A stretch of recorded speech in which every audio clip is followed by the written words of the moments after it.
அடைக்க முடிகிறது. அதனால் இன்னும் சில பேருக்கு உற்றார் உறவினர்களால் முடியாது.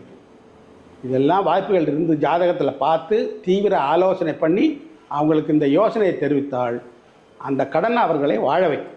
சார் இன்னும் சில பேர் என்ன கேட்குறாங்க, நான் எங்கே சார் கடன் வாங்கலாம்? எனக்கு நீங்கள் சொல்கிறபடி எனக்கு மாத வருவாய் இவ்வளவு இருக்குது, இஎம்ஐ கட்டுறேன், எனக்கு எப்படியான வாங்கணுங்கிற ஒரு எண்ணம், வீடு, இது என்னுடைய கனவுன்னு கேட்குறாங்க.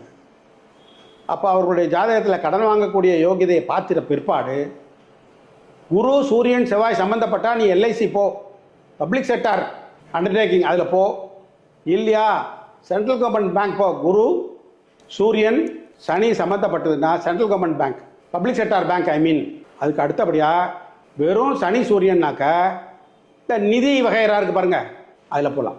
நிதி நிறுவனங்கள் அவங்க இன்றைக்கி கொடுக்குறாங்களே அந்த மாதிரியான பேங்க் அல்லாத நிதி நிறுவனங்களில் போய் கடன் வாங்கலாம்.